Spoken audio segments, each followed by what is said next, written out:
Bonjour et bienvenue dans ce cours de l'existence des matériaux portant sur le calcul des structures hyperstatiques par la méthode des forces. Dans ce cours, nous ferons un bref rappel sur les structures hyperstatiques. Ensuite, nous verrons une introduction à la méthode des forces. Et puis, nous verrons un exemple d'application de cette méthode. De toutes les définitions connues, nous pouvons retenir que une structure hyperstatique ou alors les structures hyperstatiques sont des structures dont les réactions aux appuis ne peuvent être déterminées par les seules équations de la statique. Nous devons noter aussi que chaque structure hyperstatique se caractérise par son degré d'hyperstaticité. Eh bien, comment donc déterminer le degré d'hyperstaticité d'une structure? Bien sûr, dans les nombreux livres et documents que vous avez lus, vous avez été exposé à plusieurs formules de détermination du degré d'hyperstaticité des structures. Certaines, bien sûr, moins compliquées que d'autres. Mais dans ce cours, nous vous proposerons une formule assez simple à utiliser, compréhensible et aussi courte que possible. La formule que nous vous proposons d'utiliser est 3n-v qui est égal à 0 pour les structures isostatiques, qui est supérieur à 0 pour les structures hypostatiques et qui est inférieur à 0 pour les structures hyperstatiques. Bien sûr, dans cette formule, n est égal au nombre de barres et v au degré de contrainte présente dans la structure. Comme exemple d'application, nous allons déterminer le degré d'hyperstaticité de chacune des structures ici présentes. La première structure ayant à ses extrémités deux appuis simples. Puis, la deuxième structure qui a à sa première extrémité un appui simple et qui a à l'autre extrémité un appui double. Et enfin, la troisième structure qui a à ses extrémités deux appuis doubles. En appliquant la formule vue précédemment sur la première structure, on a 3n moins v bien sûr qui est égal à 3n fois 1 moins 1 plus 1. Et je tiens à préciser que c'est parce que l'appui simple n'a qu'une seule contrainte. Alors v c'est la somme des contraintes. On a un résultat qui est égal à 1 bien sûr et qui est supérieur à 0. On peut donc conclure que la structure est hypostatique. En faisant de même sur la deuxième structure, on a 3n moins v qui est égal à 3 fois 1, bien sûr, moins 1 plus 2. Ici, parce que l'appui double, bien sûr, a deux contraintes. Et là, on n'a qu'une seule barre. On trouve un résultat qui est égal à 0. Donc, on a affaire à une structure isostatique. Et sur la troisième structure, en appliquant 3n moins v, on a un résultat égal à moins 1, bien sûr, qui est inférieur à 0. Donc, notre structure est hyperstatique. En guise d'exercice, nous vous donnons la structure que vous voyez à l'écran, composée d'un encastrement à l'une des extrémités et d'un appui double entravé. Alors, essayez d'appliquer la méthode montrée plus haut, bien sûr, pour déterminer le degré d'hyperstaticité de cette structure. Et aussi, entraînez-vous avec cette méthode sur les différentes structures que vous rencontrerez dans vos recherches et différentes lectures. Étant conscient de l'existence d'une abondance de méthodes permettant le calcul et la résolution des structures hyperstatiques, dans ce cours, nous parlerons de trois méthodes: la méthode des trois moments, la méthode des déplacements et la méthode des forces, sur laquelle nous insisterons durant ce cours. En guise d'introduction à la méthode des forces, il est nécessaire de préciser que cette méthode s'applique aux structures lorsque les liaisons sont rigides et aussi que cette méthode est basée sur le choix d'un système de base qui permet d'identifier les zones surabondantes. Et enfin, la méthode des forces est basée sur le principe de superposition du système isostatique simple avec des charges extérieures réelles et le système virtuel avec des charges unitaires.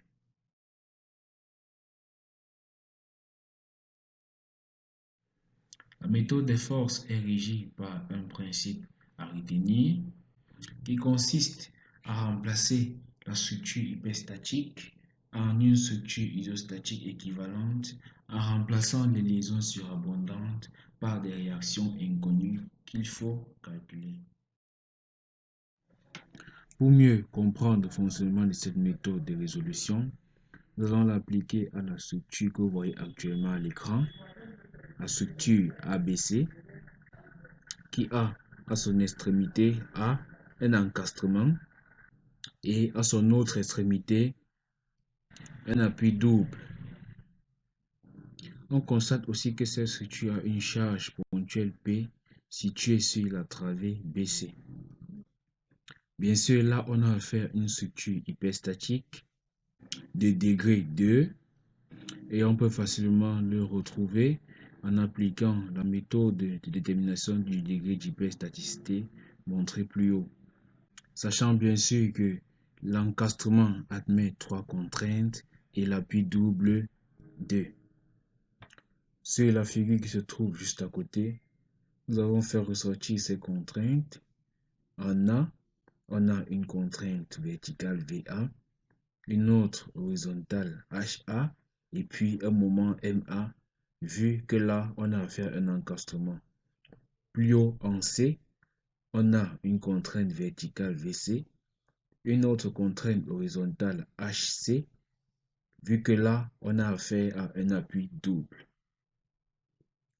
Prenant donc en considération le fait que notre structure est hyperstatique de degré 2, nous aurons donc enlevé 2 contraintes pour les remplacer par 2 forces pour rendre notre structure isostatique.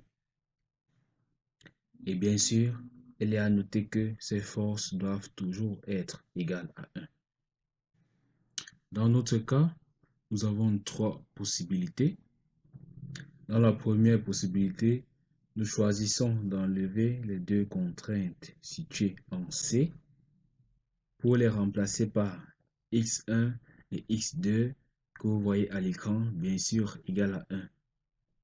À la deuxième possibilité, nous enlevons plutôt le moment et la contrainte horizontale qui se trouve en A. Nous remplaçons le moment par x1 et la contrainte horizontale par x2, tous les deux aussi égales à 1. Enfin, pour notre troisième possibilité, nous choisissons d'enlever en A la contrainte horizontale pour la remplacer par x1 et en C la contrainte verticale pour la remplacer en x2, considérant toujours x1 et x2 égales à 1. La résolution d'un système hyperstatique passe par des équations appelées équations canoniques, le terme canonique nous renvoyant bien sûr à de la mathématique. Donc dans ce cours, nous vous montrerons comment établir ces équations canoniques afin de déterminer les inconnus hyperstatiques relevés sur une autre structure. Il est aussi important de noter que les équations canoniques constituent la base de la méthode des forces et que ces équations permettent de déterminer les valeurs des inconnus x1, x2 et même jusqu'à xn, en fonction bien sûr du degré d'hyperstaticité de notre structure. Alors, soit une structure est une fois hyperstatique subissant l'action des forces. Les équations canoniques de la méthode des forces s'écrivent sous forme soit matricielle, soit sous forme de système d'équations, comme vous voyez à l'écran. Sachant bien sûr que la forme de système d'équations est la forme matricielle juste développée, avec i variant de 1 à n et j variant de 1 à n également, n étant le degré d'hyperstaticité de notre structure. Dans cette équation matricielle ou alors dans ce système d'équations, il est important de noter que la matrice delta Ij représente la matrice des coefficients de flexibilité ou delta Ij représente le coefficient de flexibilité dû au déplacement produit dans la section I selon la direction de la force Xi causée par une force Ij. Et aussi, delta I0 représente le déplacement produit dans la section I du système de base sous l'effet des charges extérieures appliquées. La détermination de ces déplacements passe par l'utilisation des intégrales de Moore et bien sûr le principe de réciprocité des déplacements ou loi de Maxwell. Le calcul de ces coefficients de flexibilité se fait par la formule que vous voyez à l'écran, remarquant bien sûr que MI et MJ sont les expressions des moments. MI étant l'expression du moment I, MJ l'expression du moment J et M0 l'expression du moment dû aux charges extérieures appliquées à la structure. Il est aussi important de noter que les moments MJ et MI sont des moments dus aux charges X qui ont remplacé nos contraintes dans la structure. En outre, nous devons aussi noter que l'évaluation des déplacements delta IJ peuvent se faire de deux façons, soit en utilisant le tableau des intégrales de Moore que nous donnerons dans la description à travers son lien, soit en utilisant l'expression des moments sous forme de fonction.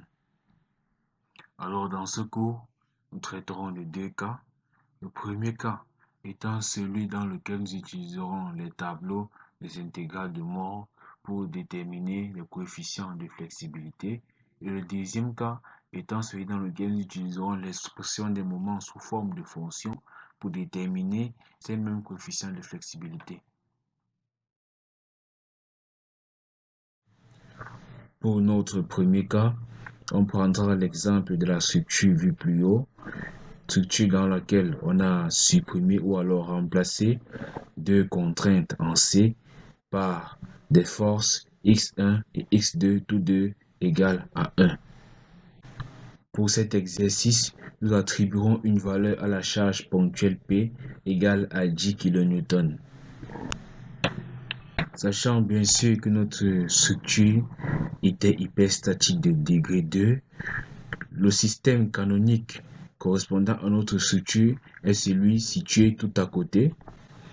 Et pour cet exercice, nous attribuerons un repère situé tout bas. Pour la résolution de cet exercice, nous passerons par la méthode de superposition, suivant laquelle nous diviserons notre structure en trois structures. La première subissant uniquement l'effet de la charge ponctuelle extérieure P, comme représenté à l'image. Alors, tout à côté, on a le diagramme des moments dus à cette charge P et tout en dessous, on a les valeurs des réactions à l'appui A. Dans notre deuxième structure, on a uniquement X1 qui est appliqué comme charge extérieure.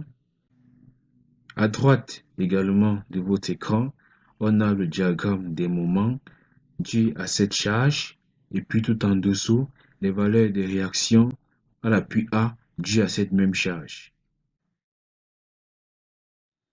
Enfin, sur notre troisième structure, on a juste X2 qui est appliqué comme charge extérieure.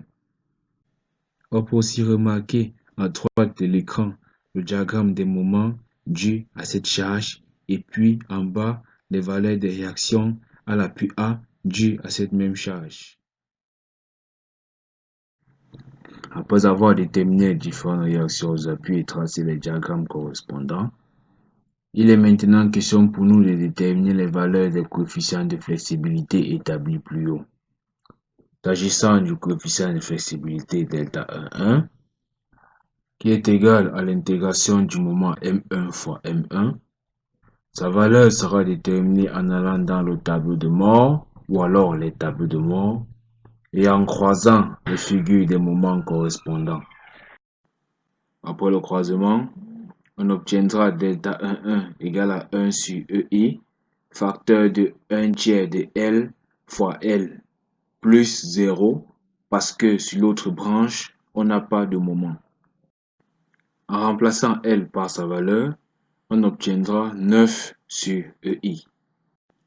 Pour ce qui est de delta 1,2, correspondant à l'intégration du moment M1 et M2, nous irons également dans les tableaux de mort et nous croiserons branche par branche les moments correspondants.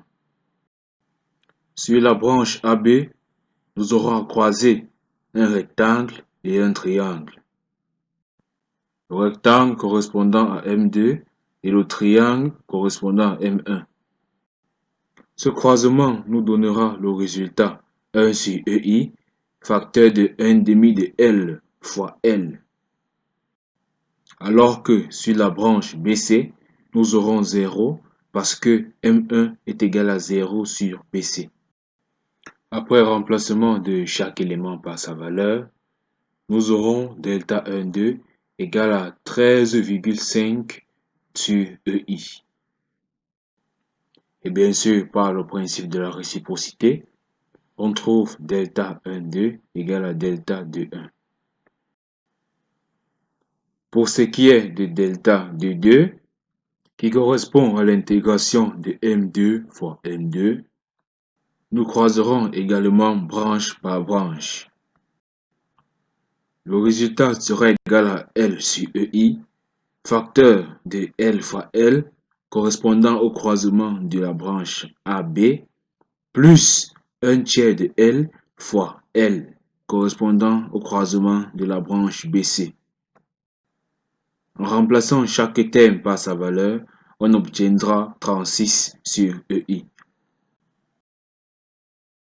S'agissant maintenant de delta 1,0, qui est le coefficient de flexibilité des déplacements dus aux charges extérieures, il sera égal à l'intégration de M1 fois M0, et la combinaison se fera aussi branche par branche. En faisant les combinaisons suivant les branches, nous devons bien sûr considérer le fait que le moment dû à la force extérieure P sur la branche BC ne s'exerce que sur une partie de la branche. Mais dans ce cas, ça ne sera pas très important parce que le diagramme M1 est nul sur la branche BC. Après avoir réalisé les différentes combinaisons et après avoir remplacé chaque élément par sa valeur, on obtiendra delta 1,0 égale à 67,5 sur EI. Dans le cas de delta 2,0, qui correspond à l'intégration branche par branche de M2 fois M0, il serait inévitable pour nous de considérer que le diagramme de force extérieure P sur la branche BC ne s'applique que sur sa moitié. Prenons donc cela en compte et après les différentes combinaisons, nous obtiendrons delta 2,0 égale à 163,11 sur EI. Après avoir obtenu les valeurs des différents coefficients de flexibilité, nous pouvons donc établir le système suivant, le résoudre, trouver x1 et x2. Bien sûr, dans ce cas, x1 égale à 1,6 kN et x2 3,93 kN. Avec les valeurs des forces x1 et x2, nous pouvons donc revenir dans notre système et le résoudre, déterminant ainsi les réactions aux appuis et les différents diagrammes correspondants. Maintenant, nous allons traiter le cas dans lequel nous utiliserons l'expression des moments sous forme de fonction. L'objectif étant bien sûr de déterminer les coefficients de flexibilité pour pouvoir résoudre le système que vous voyez à l'écran. Notre structure est pareille que la première, avec x1 et x2 qui sont égales à 1, P qui est appliqué au milieu de la travée BC et les réactions en A identiques que dans le cas précédent. Nous allons calculer les valeurs des différentes réactions aux appuis suivant les forces qui s'appliquent à notre structure. Mais pour ce cas, nous allons écrire l'expression des fonctions qui nous ont permis de tracer les diagrammes des moments suivant chaque branche. Pour ce qui est de la structure qui subit uniquement la charge extérieure P, la fonction du moment sur la branche AB est égale à moins PL sur 2, qui est une constante bien sûr. Sur BC, l'expression de la fonction du moment est moins P facteur de L sur 2 moins X. Pour le cas de la structure qui subit uniquement la charge X1, l'expression de la fonction du moment sur la branche AB est moins X1 facteur de L moins X plus X1L. Nos calculs révèlent aussi que nous n'aurons pas de moment sur la branche BC. Pour la structure subissant uniquement la force X2, nous aurons sur la branche AB X2 fois L qui est une constante, et sur la branche BC, l'expression du moment sera X2 facteur de L moins X. La détermination des coefficients de flexibilité se fera comme précédemment en intégrant les moments, mais sauf que cette fois-ci, nous utiliserons l'expression des moments sous forme de fonction. S'agissant de delta 1,1, après intégration, nous obtiendrons 9 sur EI. Pour ce qui est de delta 1,2, après intégration, nous obtenons également 13,5 sur EI. Et comme dans notre premier cas, il faut se rappeler que delta 1,2 est égal à delta 2,1 d'après Maxwell. Pour le cas de delta 2,2, nous trouverons, comme dans notre premier cas, 36 sur EI. Pour ce qui est de la détermination de delta 1,0, ce qui correspond à l'intégration de M1 et M0, nous obtiendrons après calcul moins 67,5 sur EI. S'agissant de delta 2,0, on aura bien sûr à intégrer M2 et M0, ou devrais-je dire M2, M0. Cette intégration se fera sur chaque axe comme précédemment, et le résultat obtenu est moins 163,12 sur EI. Alors en bas, nous avons un récapitulatif de tous les différents deltas calculés et leurs valeurs. Alors, concernant le système d'équations canoniques, il est presque identique au précédent, mais sauf que cette fois-ci, il est important de remarquer que delta 1,0 et delta 2,0 ne sont pas de l'autre côté de l'égalité. Après résolution du système, on trouve x1 égale à 1,6 kN et x2 3,93 kN. Après avoir déterminé x1 et x2, il sera maintenant question pour nous de résoudre la structure isostatique. En considérant comme précédemment x1 et x2 comme des forces extérieures. Comme nous voyons à l'écran, on a le diagramme des moments, le diagramme des efforts tranchants et le diagramme des forces axiales. Et bien sûr, notre problème est résolu. Alors, ce que nous devons retenir de ce cours, c'est que la résolution d'une structure hyperstatique se fait par plusieurs méthodes parmi lesquelles la méthode des trois moments, la méthode des déplacements et bien sûr la méthode des forces que nous avons utilisées durant ce cours. Il est aussi important pour nous de retenir que la résolution d'une structure hyperstatique par la méthode des forces se fait de deux façons. La première en utilisant le tableau des intégrales de Moore et la deuxième en utilisant les expressions des moments sous forme de fonctions.